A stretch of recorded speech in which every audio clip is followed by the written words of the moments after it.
Thank you for choosing Axxess On Demand. Axxess believes in continuing education, and we create content to empower you to learn and grow anytime, anywhere. Let's get started. Hello again and welcome to Axxess's OASIS-D Accuracy webinar series. This is part 2 of 4. My name is Jennifer Gibson. I'm a registered nurse and senior clinical consultant here at Axxess. And for those of you who don't know me, I've been doing home health and in the home health industry for over 25 years now. It is my calling and my love, like many of you. My goal today is to help you understand the OASIS-D and how to get accurate information for your OASIS-D when you fill it out. As noted in the first part of this series, please remember, if you print out these slides and you want to keep them later, that not everything that I say is going to be on the slides, and also depending on when you go back and reference this information, that the information is current at time of recording. But as we well know, CMS often makes changes to their guidelines and Q&As with the OASIS, so just bear that in mind. Our seminar objectives are to understand the official OASIS-D guidelines and conventions, to learn the new and modified OASIS-D items, understand OASIS-D implications in quality, payment, and outcomes measurement, to learn clinical tips for obtaining accurate OASIS-D data, and then apply item-specific guidance to scenarios. So if you listen to all 4 parts of this series, you should be able to meet those objectives just fine and dandy. We're now getting into the official guidelines for OASIS-D. So we're now going to get into the OASIS-D official guidelines, and I want to start out by telling you there are a set of rules called conventions, and those are general rules for filling out the OASIS correctly. When I'm teaching OASIS seminars, I like to remind the classes that these guidelines or conventions or rules are kind of like the concept that you have in advanced math. Those of us who've had to take an advanced math of some kind, be it algebra or geometry or trigonometry, there are sets of rules in those math classes that we start learning right off the bat day one. And in order to answer our math questions properly, we have to apply those rules. If we don't apply the rules properly, we'll get an answer, but it's not the right one.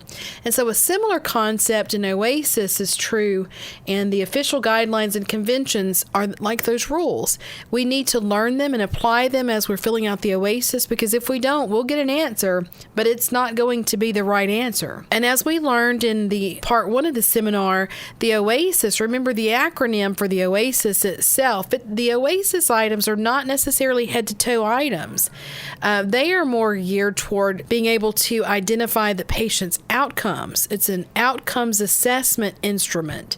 So for that reason, we need to really learn the rules so that we know how to answer the OASIS properly. Now remember, OASIS data are collected on Medicare and Medicaid patients who are 18 years and older, and they're receiving skilled services. Remember, personal care only, homemaker and chore services only are not skilled services. And the only exception to that are pre- and postnatal conditions. So if the patient's 18 years and older, they're receiving skilled services, then they get an OASIS. Unless they're pre- or postnatal patients, on those patients we don't fill out an OASIS. Now, the OASIS data is collected at the following timelines. We know there's a start of care assessment, there's a resumption of care, there is a recertification, there are other follow-up, transfer, discharge, and death at home. So we also have timelines for when the OASIS assessment must be completed for each of the different types of the OASIS set. For example, the start of care assessment has to be completed within 5 days of the start of care. That's not the same timeline as when you have to actually go out and see the patient at start of care. You got 48 hours to get out there after referral, or on the doctor-ordered or physician-ordered start of care date. However, once that assessment has begun, you've got 5 days within that start of care or within the initial assessment to finish your start of care OASIS. With the resumption of care, you've got to have the assessment completed within 48 hours of return home. Recertification has to be completed within the last 5 days of a 60-day certification period. The other follow-up, which is a significant change in condition normally, that has to be completed within 48 hours of the significant change in condition being identified. Your transfer has to be completed within 48 hours of your being aware, as well as the discharge, same there, within 48 hours of being aware. And then the death at home is also 48 hours of being aware. So who can fill out the OASIS? We know that the RN, the PT, the speech-language pathologist, and the OT are those disciplines who are qualified to fill out an OASIS per CMS guidelines. But remember, as we covered in Part 1, the OT cannot do a start of care OASIS since OT alone does not establish eligibility for Medicare home health benefit at start of care. So the people who cannot fill out an OASIS, of course, are the LVNs or LPNs, the PTA, the OTA, or the medical social worker, and of course the home health aide can't either. Now, we're talking about those official rules again for how to fill out an OASIS. There's a set of rules that apply to the OASIS data set, and one of those guidelines tell us that the OASIS should be completed using a variety of strategies, including observation, interview, review of pertinent documentation like your hospital discharge summaries, for example, discussions with other healthcare providers where relevant, for example, phone calls to the physician to verify diagnoses, and then measurements such as your pain intensity.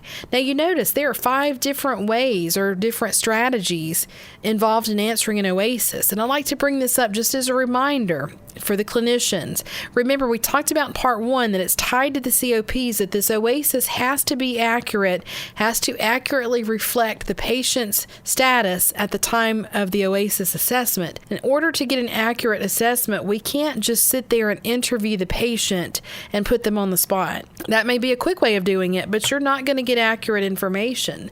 We have to observe, we have to ask the patient and the caregivers in some cases. Of course, we have to look at our face-to-face documentation, our discharge summaries, H&Ps, all kinds of information to really get a clear picture of what's going on with the patient and accurately answer the OASIS items. So let's get into the actual rules themselves. In the OASIS-D conventions, that's the rule set, we see the first general convention tells us here that we need to understand the time period under consideration for each item. Now, each OASIS item, whether it's an M item, a GG item, or a J item, has a time period associated with it.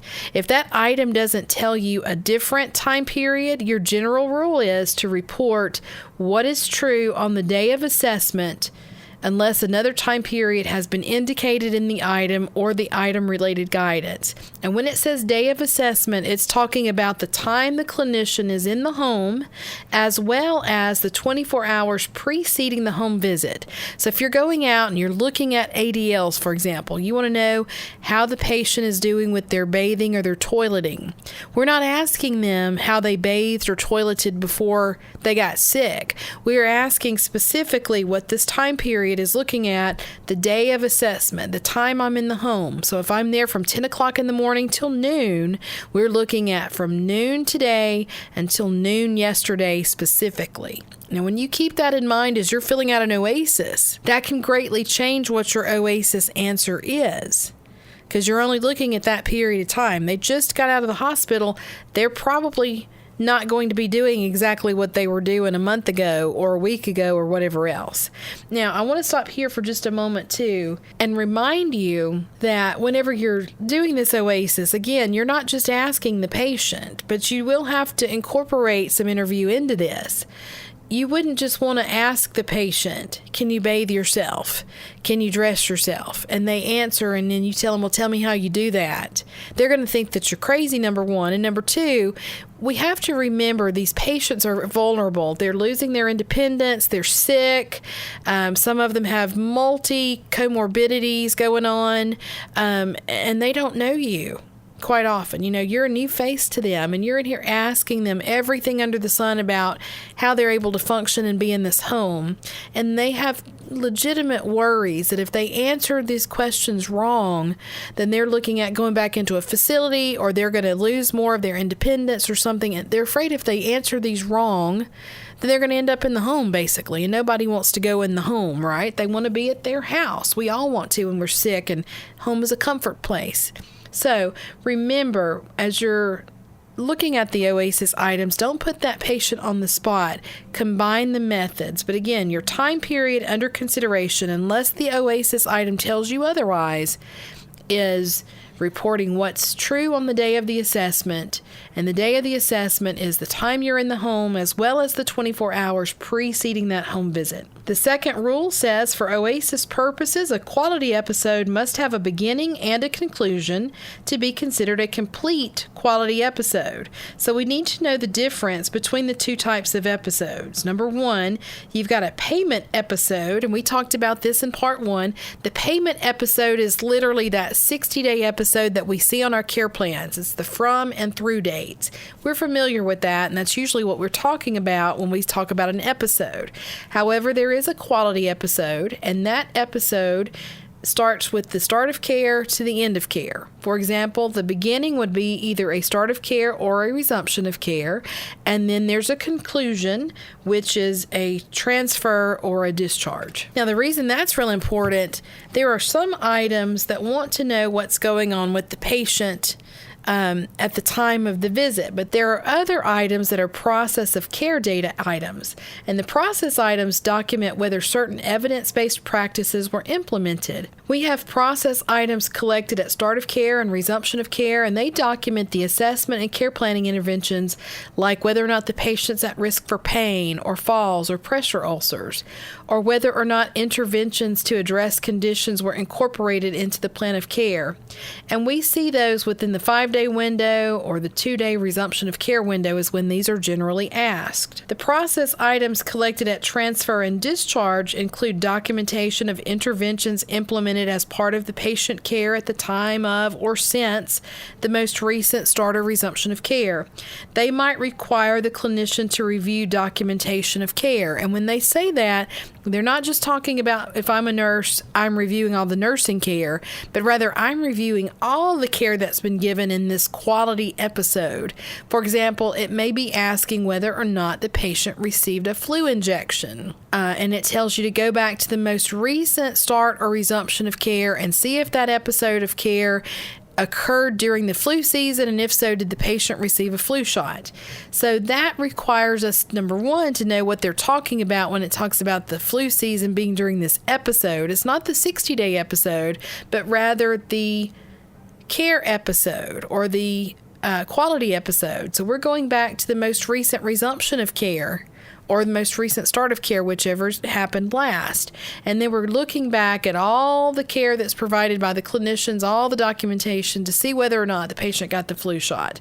In that case, we have to consider the care provided by all clinicians, and then we can review the records or use electronic health record reports, or even review agency-created checklists to complete these tasks, these process of care items. Okay, our third convention or OASIS rule says if the patient's ability or status varies on the day of assessment, we are to report their usual status. And what they mean by usual status is what's true greater than 50% of that assessment time frame unless the item specifies differently. So again, if we're in the home today between 10 and noon and we're looking at this patient's ability and they tell me, for example, yeah, I had to go to the bathroom 5 times last night, and then I've only been up a couple times today as well. So 7 times you've been to the bathroom since 12 yesterday. That's right.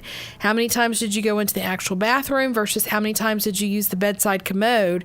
We're having to figure out what's true greater than 50% of that time period we're looking at, unless that item tells us otherwise. So then whichever one is 50% of the time or greater, that's their usual status, and that's what we're to answer our OASIS when we're looking at those items. Number 4 rule, minimize the use of NA or unknown responses. You only choose NA or unknown when no other response is possible or appropriate. Don't automatically select that if the patient refuses to answer. You can get the information somewhere else in some cases. For example, if the patient refuses to tell you their date of birth, you've got clinical records you can go back and review and add that information. OASIS Convention or rule number 5 says some items allow a dash response. Now, a dash value indicates that no information is available and/or an item could not be assessed. This most often occurs when the patient is unexpectedly transferred or discharged, or they die before that assessment could be completed. CMS expects the dash use to be a rare occurrence. So let's say that we're out there doing a start of care and we're supposed to get the patient's height and weight, and we had the scenario that we talked about in session 1 where PT went out and did the initial assessment and the start of care visit, and the nursing's to go out within that 5-day OASIS assessment completion and do the comprehensive assessment, including the OASIS. So PT goes out on day 0. By the way, that's how you count that 5-day window on start of care. The first visit day is day 0, and then you've got 5 days to complete it. So let's say PT goes out on day 0. Nursing is going to go out on day 5. But before they go out, they give the caregiver a call, and the patient died in the night. We can't complete that comprehensive OASIS item for height and weight because we're supposed to do that in the home. We would have to put a dash in that case, okay? That's probably not the best example, but at least it illustrates what we're talking about here. Number 6 convention or rule for the OASIS accuracy is responses to items documenting a patient's current status should be based on independent observation of the patient's condition and ability at the time of assessment, without looking back at prior assessments. And this is different than the process items that we talked about just a moment ago. So there are items that talk about the patient's current status.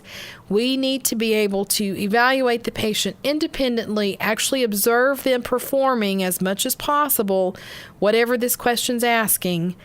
And then we're looking at the time of the assessment. Now, why do I bring that up? There are some bad habits that linger in home health, unfortunately. One of those bad habits includes having clinicians at research look back and see what the other clinician put at start of care when they're looking at ADLs or other current status items. We're not supposed to do that. We're supposed to look independently at what this patient's abilities are.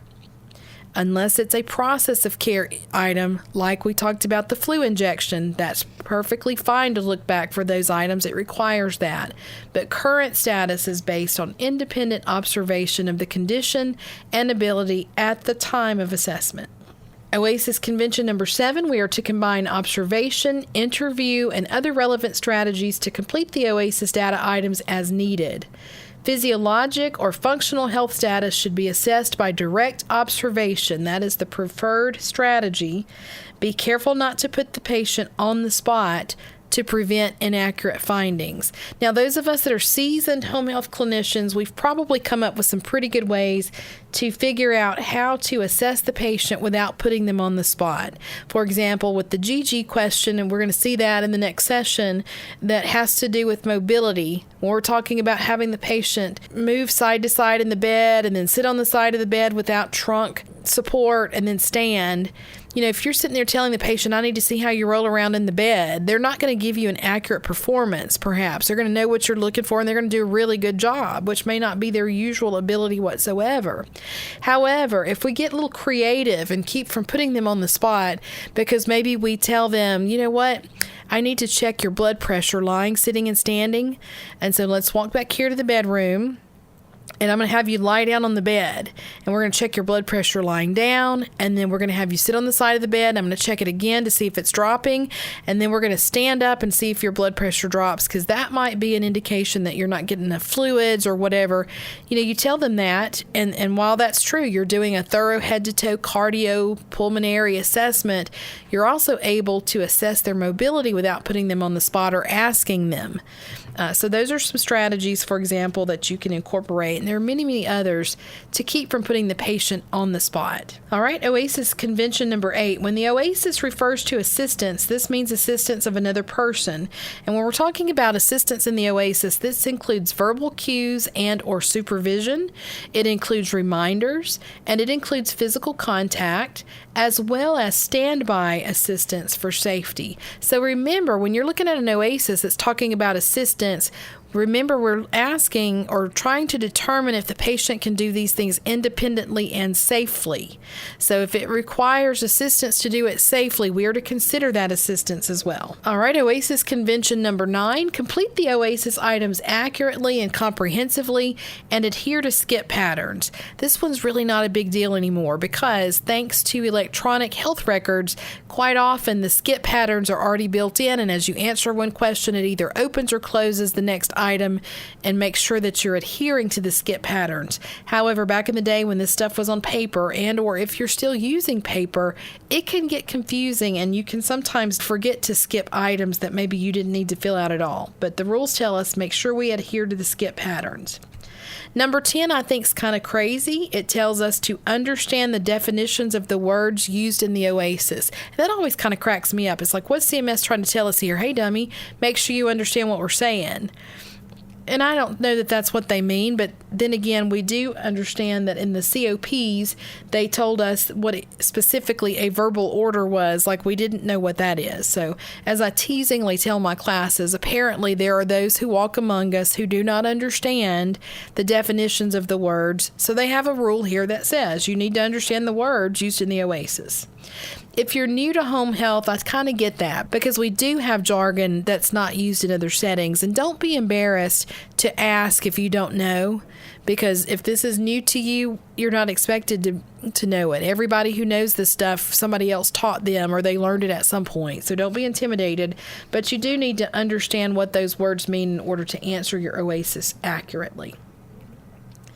All right, we also see, according to rule number 11, we are to follow rules in the item-specific guidance.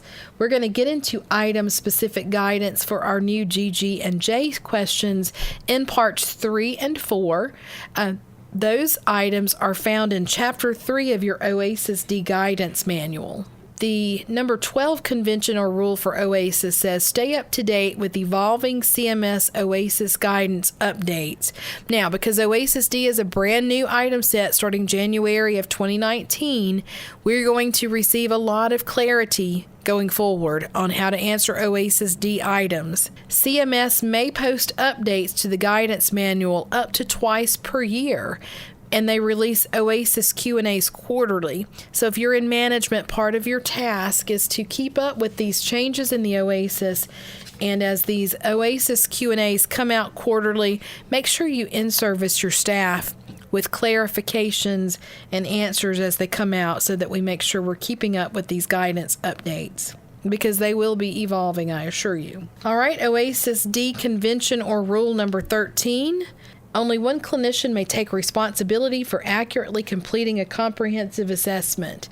Now, CMS goes on to tell us in the official rules, however, for all OASIS data items integrated within the comprehensive assessment, collaboration with the patient, the caregivers, and other healthcare personnel, including the physician, the pharmacist, and/or other agency staff, is appropriate and would not violate the one clinician convention. When collaboration is utilized, the assessing clinician is responsible for considering available input from these other sources and selecting the appropriate OASIS item responses within the appropriate time frame and consistent with data collection guidance. So basically what they're telling you is whoever signs this OASIS is ultimately responsible for the accuracy of that document.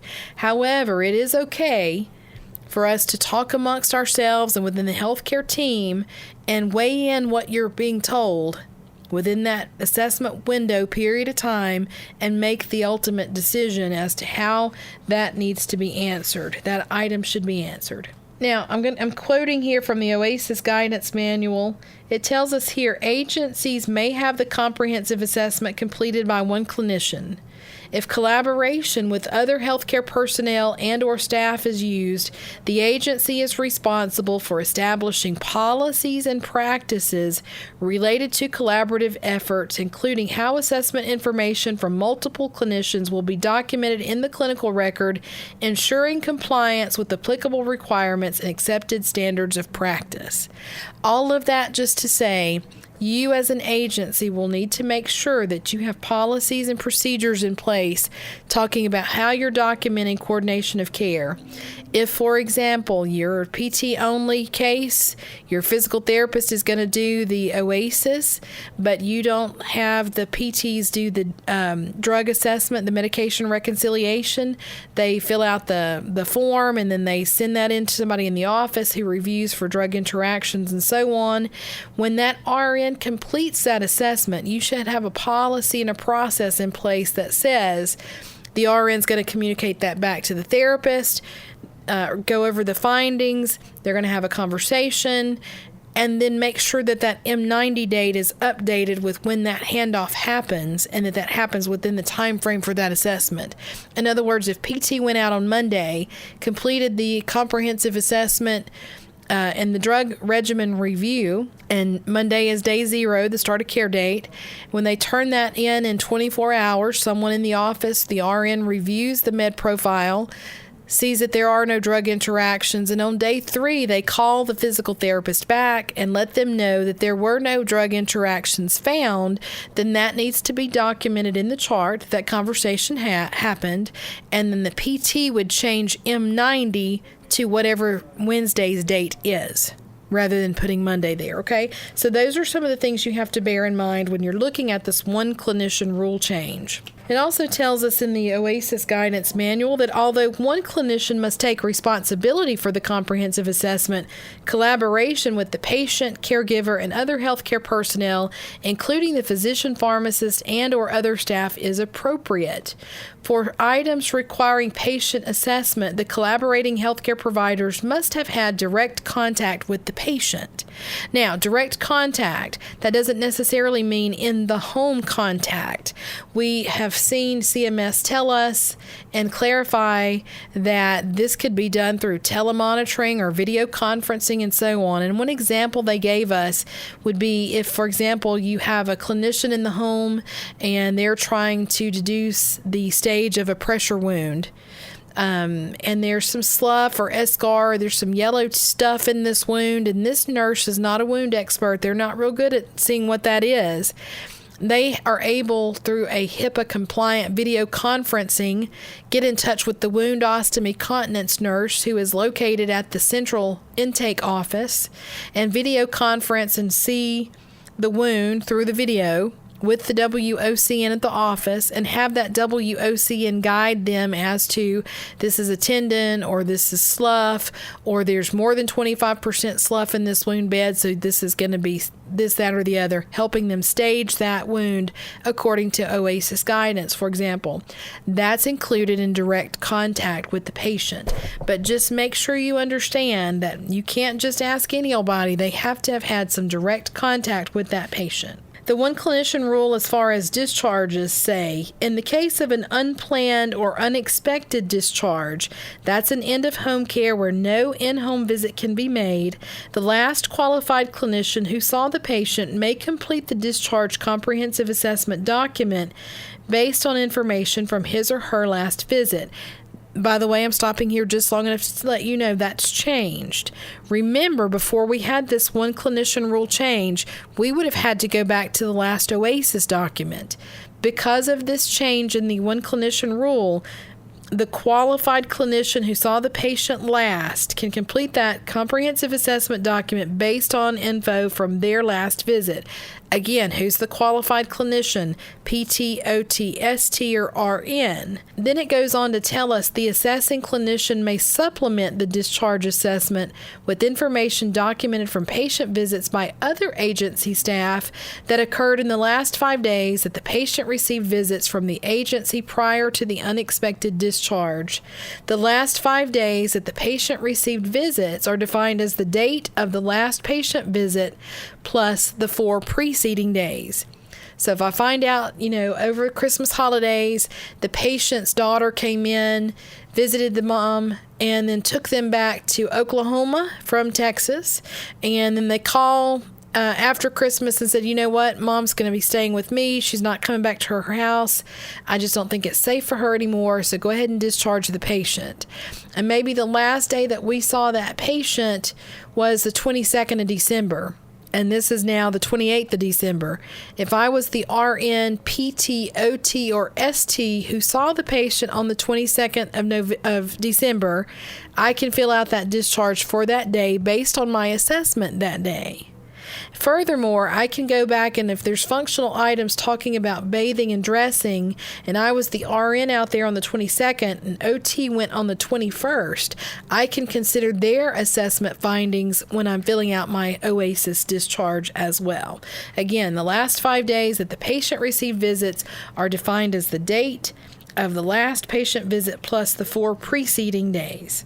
Okay, we're on the 14th OASIS-D convention or rule, and for this particular rule, it tells you the use of the term specifically means when you're scoring that M item or that OASIS item, it should be limited to only the circumstances listed, while the use of the term for example means the clinician can consider other relevant circumstances or attributes when scoring the item. So if the item says specifically bathing, blah, blah, blah, blah, blah, then you only grade according to whatever it says after specifically. Whereas if it says, for example, that specifically means you can add other things into the whatever you're considering, okay? Now, there are some OASIS rules and conventions for the ADLs and IADL items specifically, and we're going to get into that next. The first of which says, report the patient's physical and cognitive ability to perform the task. Don't report their preference or willingness to perform a specified task. So this is telling us for ADLs and IADLs, we're not just considering what they're physically able to do, but what they're mentally able to do. So if I'm standing there telling the patient, wash your face, wash your neck, now wash your arms, rinse out your rag, add more soap, physically, they can do it, but cognitively, if I weren't there cueing them, they wouldn't be able to perform this task. The rule tells me I have to report their physical and cognitive ability. So we would consider that in our ADL and IADL answer. And also their preference or willingness is not to be considered. For example, you go and see my dad, he can cook an egg sandwich or he can make spaghetti or whatever else, but does he do that? Absolutely not. That's mom's job in his mind. So I'm not going to grade on his preference or his willingness, but rather whether or not he could actually do the task. All right, for your ADL, IADL rule number 2, it tells us the level of ability refers to the level of assistance, if any, the patient requires to safely complete a specified task. And just like we saw in the general rules, assistance does include verbal cues, standby assistance, touching, all of the above, right? That's all assistance. And we're to consider the level of assistance that they need to safely complete the task. Again, it's not just whether or not they can do this stuff, but can they do it safely? That's one of the rules we apply in order to get accurate OASIS data. All right, number 3 rule for the ADLs, IADLs, it says, while the presence or absence of a caregiver may impact the way a patient carries out an activity, it does not impact the assessing clinician's ability to assess the patient in order to determine and report the level of assistance that the patient requires to safely complete a task. So what this is basically telling you is, even though they have a caregiver there, and the caregiver's helping, don't let that fog up what the patient can and can't do independently. And by that same token, if the patient tells you something like, the caregiver comes over and helps me get out of bed every morning and get in my wheelchair, you don't grade them on what happens when the caregiver's there. You grade them on the patient's ability to actually get up and in the wheelchair, him or herself, okay, independently and safely. All right, ADL, IADL rule number 4. Understand what tasks are included and excluded in each item and select the OASIS response based only on the included task. This ties back into the rule that says specifically versus for example. ADL, IADL rule number 5. If the patient's ability varies between the different tasks included in a multitask item, report what is true in a majority of the included task, giving more weight to tasks that are more frequently performed. So let's say that it's asking about the patient's ability to take oral medications. Well, maybe they have 5 oral medications they take. 4 of those drugs they take once a day, and they don't have any problem with taking that drug. The 5th drug is a Medrol dose pack that has multiple instructions, and they take that 4 to 6 times a day, and they're having problems with that. You're going to grade them based on the task that's most frequently performed. You're going to grade them on how they take that Medrol dose pack. And if they're not doing that properly, then they can't manage oral medications, right? All right. Rule or convention number 6, rounding out our conventions or rules for filling out the OASIS-D. The last one says, consider medical restrictions when determining ability.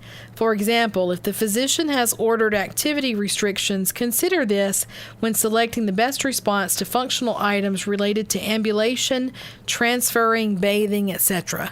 So let's say the patient just had a hip replacement, and they're not supposed to be climbing stairs. You wouldn't want to get that patient up and have them climb the stairs, right? You got to consider the medical restrictions and consider that in their ability, whether or not they can do whatever the task is. So, in closing, we hope that going over these rules or conventions for the OASIS-D will help you in your accuracy. In the meantime, our next webinar series, Part 3, we're going to learn specifically the new OASIS-D GG and J item specific guidance. That's going to be broken apart into 2 different presentations because they're so long, some of the GG items, that it would be much longer than an hour. So we're going to break the GG and J items into 2 different sessions, and that will begin with Part 3. So again, thank you so much for being with us today here at Axxess. We're glad that you trust us with your education needs and learning how to fill out the OASIS-D accurately. In the meantime, if you should have questions for me, you can reach out. I'm still the same Jennifer Gibson you've been listening to for 5 or 6 years now, but I recently have a name change due to marriage, and my new name is Jennifer Gibson Osborne. You can reach me at jgibson@axxess.com. You can also reach me at 972-975-0417. You can either call or text that number either way if you have questions. And although I travel a lot, I will reach back out to you just as soon as I can, okay? So have a wonderful rest of your day, and thank you so much for what you do for these patients who need care and they want to stay at home. So thank you again for what you do, and we look forward to having you with us in Part 3 of our series for OASIS-D accuracy. Thank you for joining our on-demand training today. Axxess is the only home healthcare technology company approved by the American Nurses Credentialing Center to offer continuing education credits and the most recommended home health software on Software Advice. You can watch more on-demand training videos through our industry-leading help center or at axxess.com, where you'll find tutorials, blogs, white papers, and answers to frequently asked questions. Axxess, empowering care anytime, anywhere.